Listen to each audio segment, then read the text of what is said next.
Pay attention to the dashboard camera footage from this taxi.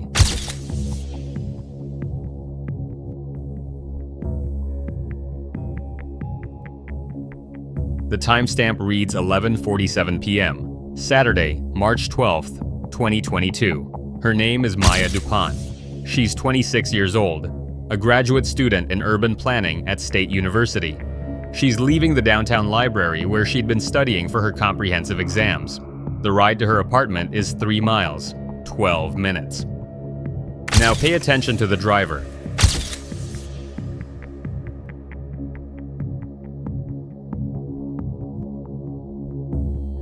His name is Ibrahim Kouyaté, 42 years old, originally from Senegal. He'd been driving for Metro Cab Company for 7 years. Clean record, excellent ratings, quiet, professional, reliable. Within 90 minutes, Maya's phone would be turned off forever. This was not a ride home, it was an abduction. Maya Dupont had moved to the city 18 months earlier to pursue her master's degree. Her apartment was in a quiet neighborhood called Riverside Park. Older buildings, tree-lined streets, the kind of area where graduate students and young professionals could afford rent. Safe, walkable. She'd chosen it carefully. That Saturday night, she'd stayed late at the library working on a research paper about transit accessibility in underserved communities. Her thesis advisor had praised her work. She was on track to graduate in December. Her Instagram post from earlier that day showed her library carrel stacked with books and a coffee cup. The caption read, "Final push before spring break. So close." She called the cab at 11:38 p.m. The library was closing. The request went through the Metro Cab app to Ibrahim Kouyaté, who was 3 blocks away finishing another fare. Maya exited the library at 11:46 p.m. Security footage shows her pulling her coat tight against the March cold, phone in hand. The taxi pulled up 30 seconds later. She checked the license plate against the app. She opened the rear door. She got in. The car drove away at 11:47 p.m. It was the last time any security camera would record her. Maya's roommate, Priya Kapoor, didn't expect her home until after midnight. They'd lived together since the start of the semester. Maya was predictable. She studied late. She texted when she was on her way home. She always locked the deadbolt behind her. At 12:30 a.m., Priya sent a text. "You good?" No response. At 1 a.m., she called. The phone rang twice, then went to voicemail. At 1:15 a.m., she called again. This time, it went straight to voicemail. The phone had been turned off. Priya Kapoor knew immediately something was wrong. Maya never turned off her phone. Never. She called the police at 1:22 a.m. The initial response was measured. Missing person reports filed within hours of last contact rarely indicated foul play. Young adults stayed out. Plans changed. Phones died. But Priya was insistent. Maya had been coming home from the library. She'd ordered a cab through the Metro app. The ride should have taken 12 minutes. It had been over 2 hours. The dispatcher noted the details. An officer was sent to take a formal statement.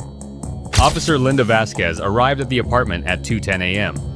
Priya showed her Maya's location on the Find My Friends app.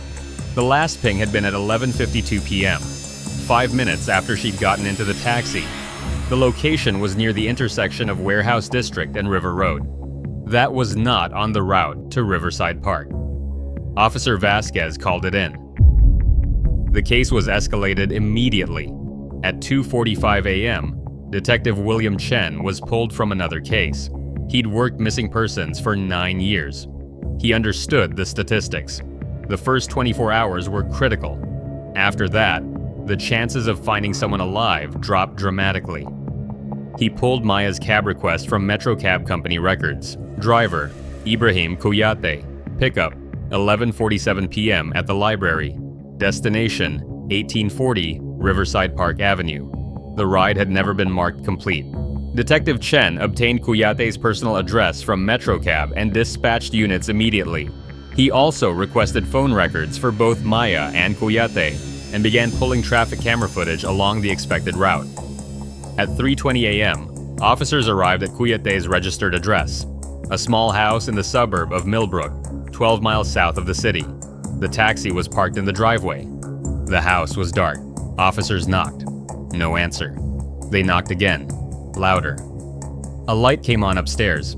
Ibrahim Kouyaté opened the door wearing pajamas. He appeared confused. Officers asked if he'd been driving that night. He said yes, until about midnight. He'd returned home, parked the cab, gone to bed. They asked about his last fare. He said he'd dropped a passenger near the university around 11:30 p.m. Then he'd driven home. He hadn't picked anyone up from the library. The officers explained they had records showing he'd accepted a ride request at 11:47 p.m. Kouyaté insisted there must be a mistake. He showed them his phone. The MetroCab app showed no such ride. But the company's central dispatch system told a different story. Detective Chen reviewed the discrepancy at 4 a.m. MetroCab server logs confirmed that Ibrahim Kouyaté's account had accepted the ride request from Maya Dupont at 11:46 p.m.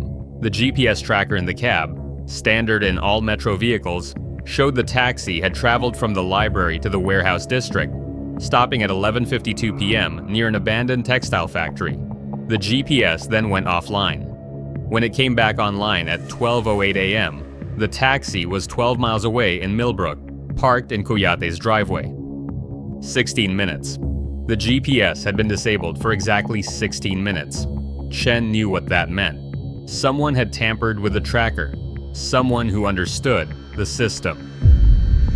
At 4:30 a.m., officers obtained a warrant to search Kouyaté's taxi and property. The forensic team arrived at dawn.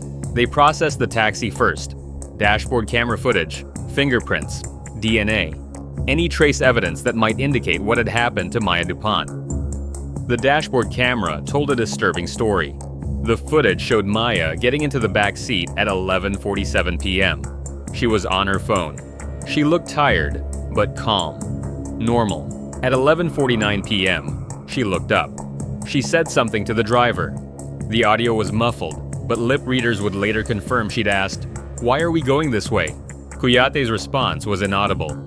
At 11:50 p.m., Maya leaned forward, clearly concerned. She reached for her phone. At 11:51 p.m., the camera angle shifted violently. There was a struggle. At 11:52 p.m., the camera went dark. The footage ended there. Detective Chen watched the recording 3 times. The sequence was clear. Kouyaté had deviated from the route.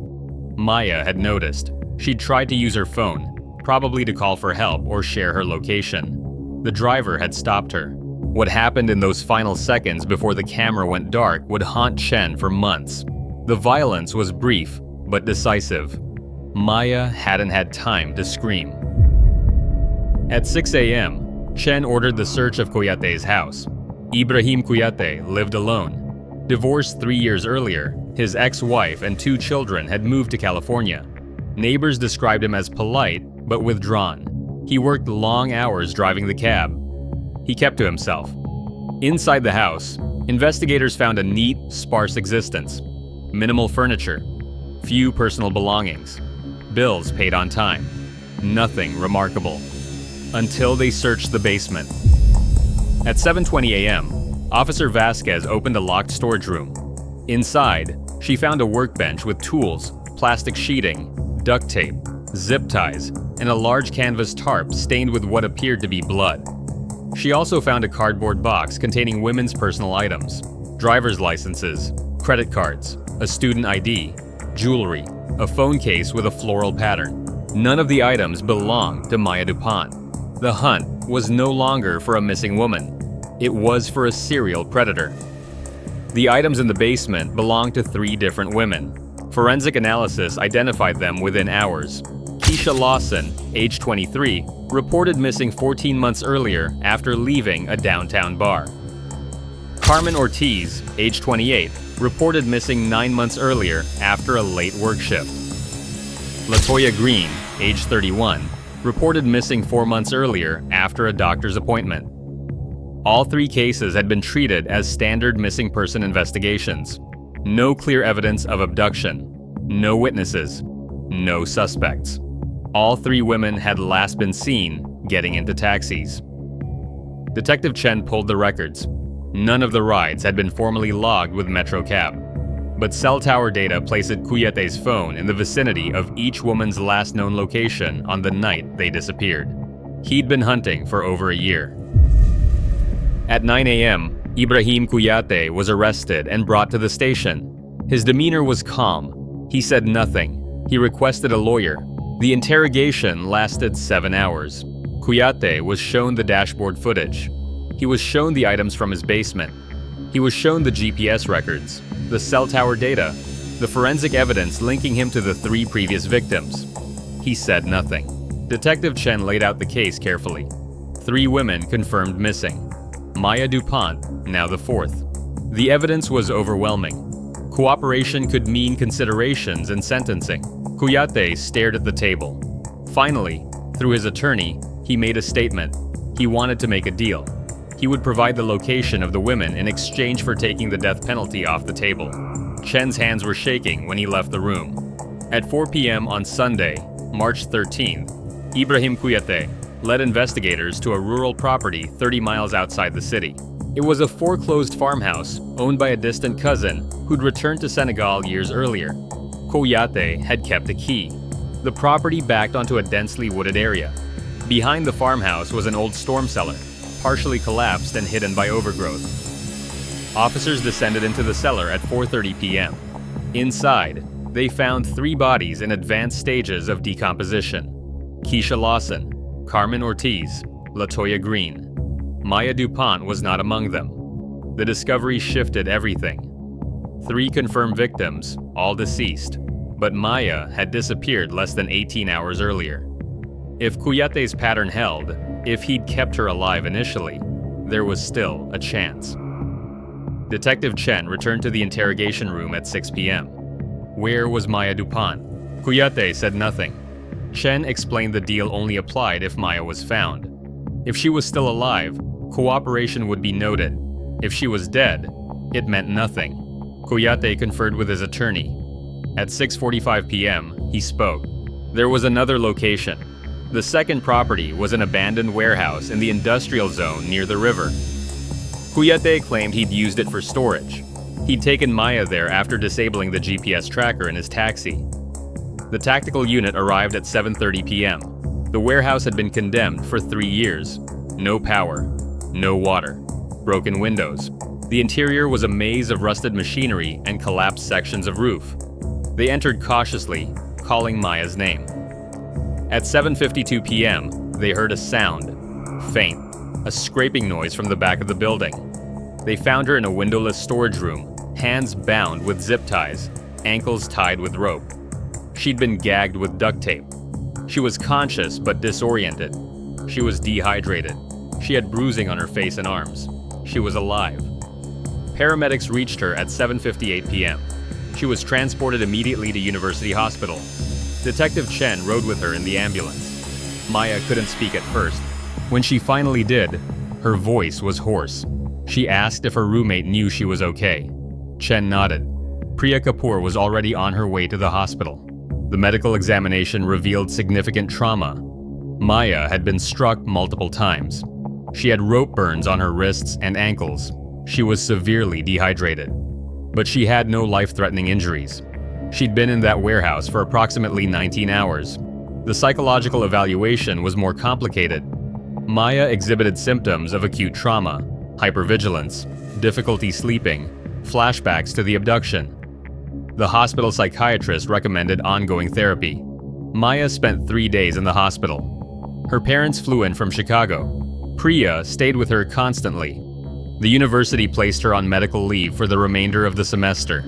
She didn't want to talk about what happened in that warehouse. The detectives didn't push. They had enough evidence without her testimony. Ibrahim Kouyaté was charged with 4 counts of kidnapping, 3 counts of first-degree murder, and multiple counts of assault. The evidence was overwhelming. The dashboard footage, the GPS records, the forensic evidence from the storm cellar and the warehouse, the personal items from his basement. His defense argued diminished capacity.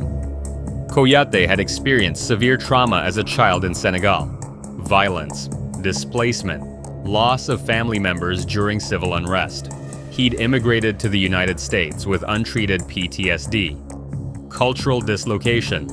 economic hardship, mental illness. The prosecution acknowledged these factors. Assistant District Attorney Michael Reeves was direct in his closing argument. Trauma may explain behavior. It does not justify it. The trial lasted 3 weeks. The jury deliberated for 8 hours.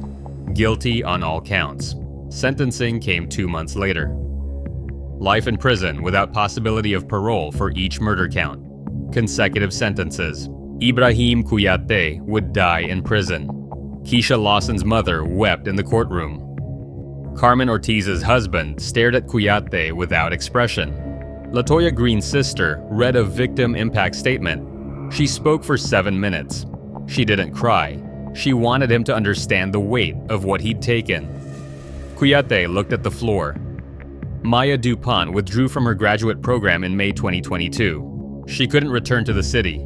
The apartment in Riverside Park, the library, the streets she'd walked, all of it felt contaminated. She moved back to Chicago to live with her parents. She struggled for months. Nightmares, panic attacks when she saw taxis, difficulty leaving the house. Her therapist diagnosed her with PTSD. But slowly, she began to rebuild. In January 2023, she enrolled in a different graduate program, public health, with a focus on trauma recovery. She wanted to understand what had happened to her. She wanted to help others who'd survived similar experiences.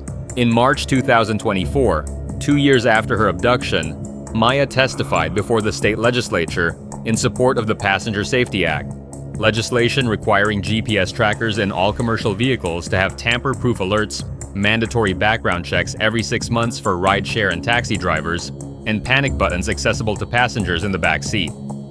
The bill passed unanimously. Maya spoke at the signing ceremony. She was nervous but steady. She thanked the investigators who'd found her. She spoke about the 3 women who hadn't survived. She said their families deserve systemic change, not just justice in a courtroom. Her voice didn't shake. The Metro Cab Company implemented new safety protocols within months of Kouyaté's arrest. Real-time GPS monitoring with automatic alerts if trackers went offline. In-vehicle cameras with cloud backup. Quarterly driver reviews instead of annual. Other cab companies across the state followed suit. In August 2024, Maya Dupont completed her master's degree in public health. She accepted a position with a nonprofit organization focused on violence, prevention, and survivor advocacy. She works with policymakers, law enforcement, and community organizations to improve safety systems. She still takes cabs sometimes. She still checks the license plate. She still shares her location with friends, but she's no longer afraid. On March 12th each year, Maya meets with the families of Keisha Lawson, Carmen Ortiz, and Latoya Green. They gather at a small memorial garden in the city, funded by donations from the community. 4 benches, 4 plaques, 4 names. Keisha, Carmen, Latoya, Maya. The first 3 honor the dead, the 4th honors survival. Ibrahim Kouyaté remains in a maximum security prison upstate. He has never spoken publicly about the crimes. He has never expressed remorse. He will die there. The taxi he drove that night was destroyed. The dashboard camera footage has been archived as evidence, watched only by investigators and juries. But Maya Dupont is still here, and that, in the end, is what matters most.